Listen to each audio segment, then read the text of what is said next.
Rapaziada, sejam muito bem-vindos a mais um vídeo do canal Ciclo Histórico. Demorei um pouquinho para postar vídeo aí porque eu estava em final de trimestre, é muita nota para lançar, muita prova para corrigir, então a gente fica muito ocupado. Pessoal, quem puder, já se inscreve no canal, deixe seu like, dá aquela ajuda. Eu sei que isso não custa nada para vocês, se você fizer isso, está ajudando demais o canal e eu agradeço pela ajuda que vocês podem me dar aí do outro lado. Então, desde já, obrigado, se inscreve aí, compartilha e vamos pro vídeo.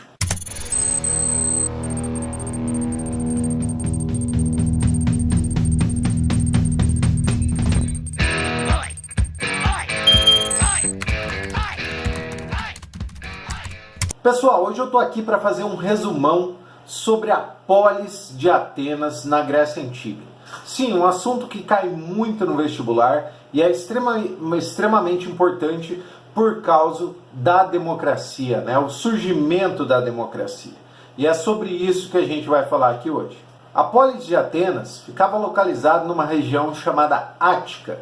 Era uma região localizada ao sul da Grécia continental. E o terreno lá, galera, era extremamente montanhoso e muito pouco fértil. E a população que lá vivia eram descendentes de três povos: aqueus, eólios e jônios. Numa primeira fase aí de Atenas, onde as várias demos vão se unir para criar o estado de Atenas, a polis de Atenas, o poder econômico e político estava literalmente ligado na mão de uma oligarquia, e que era exercido pelos eupátridas, que eram grandes proprietários de terras da região e claramente tinham uma economia muito maior do que o restante da população, e eles se juntavam e faziam uma eleição para criar os seus pares ali e continuar guiando oligarquicamente a polis de Atenas. Pessoal, como eu já falei para você, as terras mais férteis, e no caso a minoria das terras, estavam concentradas nas mãos de algumas pessoas que aí vão carregar os nomes de eupátridas. Essas pessoas, galera, vão começar a ter uma condição financeira muito diferente do restante da população de Atenas.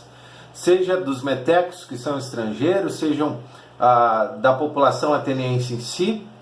E o que vai acontecer? O resto da população vai tentar arrendar terra, vai tentar virar comerciante, vai virar artesão. E essa população vai tentar sobreviver do jeito que ela conseguiria. Só que nesse período, em Atenas, tinha um grande problema.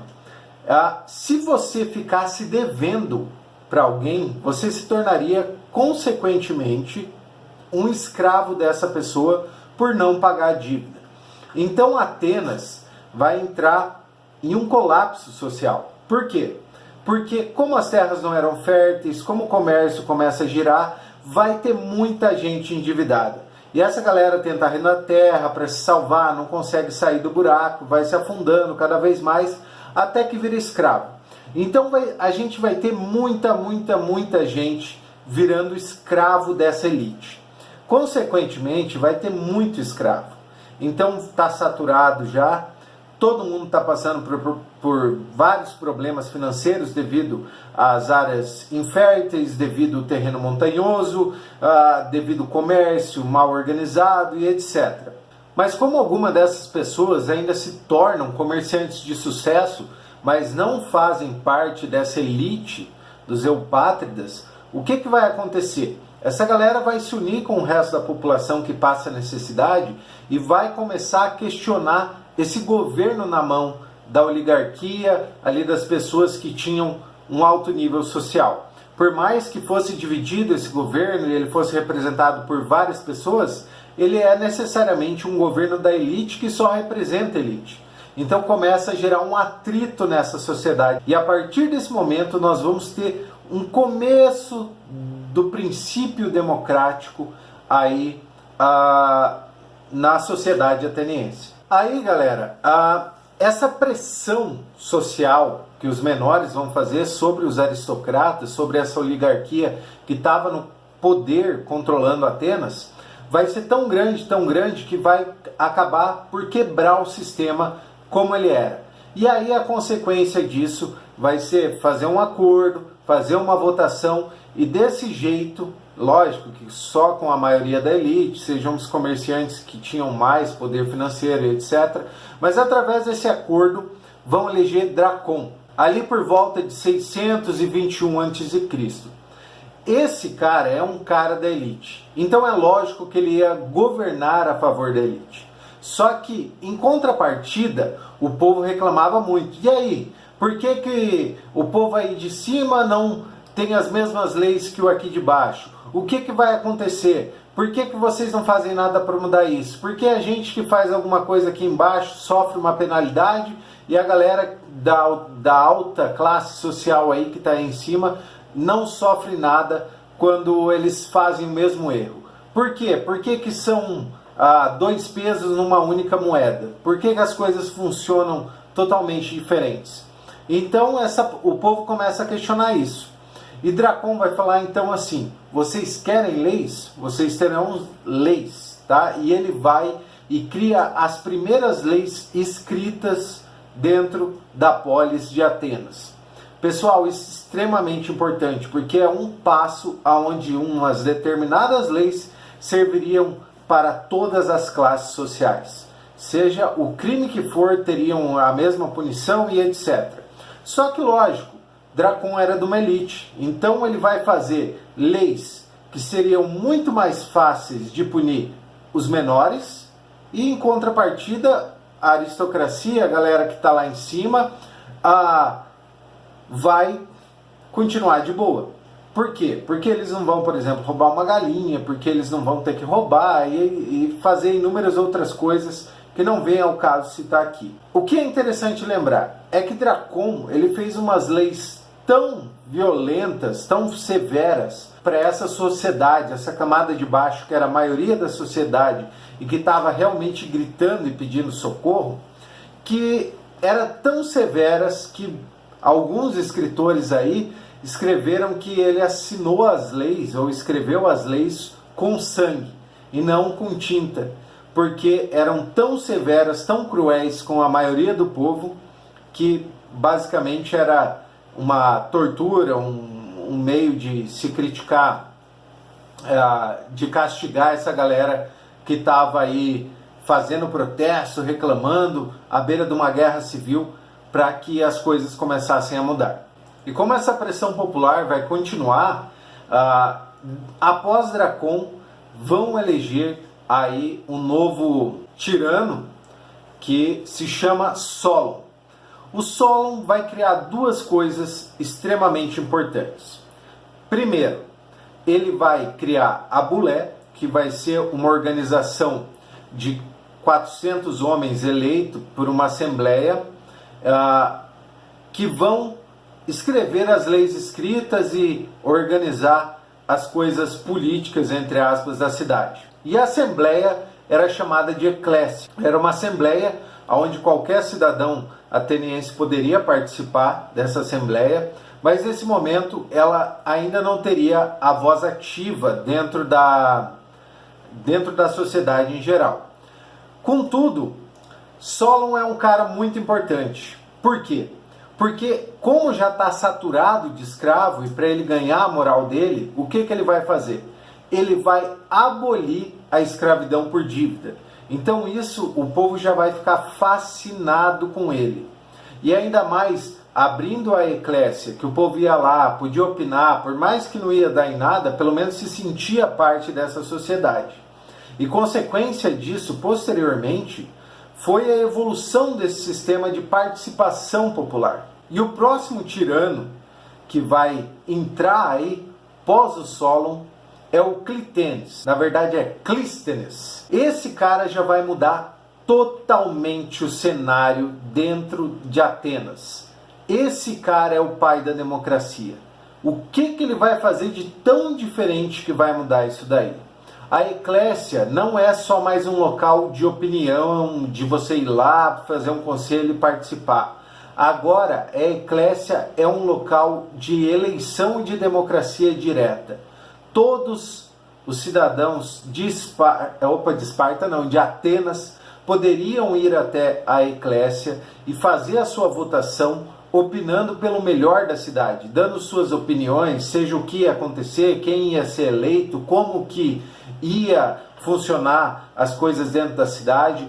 Então, galera, o Clístenes vai ser quem vai desenvolver a democracia como a gente conhece hoje, a participação popular como um todo.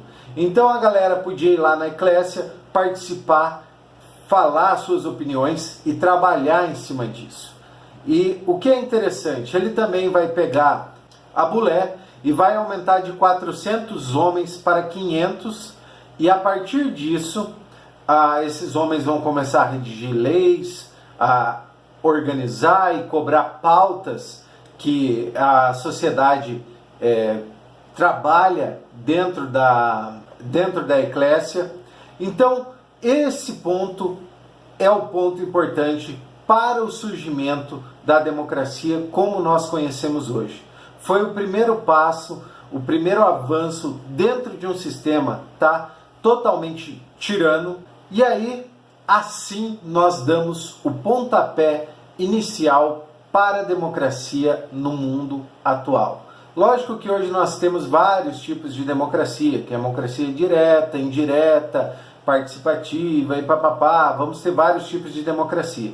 Mas dentro de Atenas, que era uma cidade, lógico, que depois vai virar, se eu não me engano, a maior cidade grega lá, vai expandir muito, assim funcionava muito bem, porque todo cidadão que tivesse interesse ia lá e participava da Eclésia, tinha voz, ele poderia opinar, falar o que ele queria. Mas, cara, será que Clístenes fez isso mesmo porque ele era extremamente legal ou para evitar conflitos civis dentro da cidade? É lógico que a resposta certa é a segunda. Ele sabia que essa população menor sofria muito, tinha vários problemas e queria ter uma voz ativa. Então, para eles, a aristocracia, a galera que está lá em cima, a oligarquia, continuar vivendo a vidinha deles, era muito mais fácil reorganizar as coisas e ter uma participação popular, por mais que isso talvez acarretasse alguns problemas para essa elite.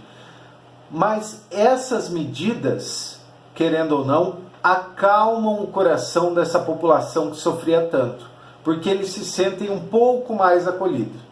Beleza?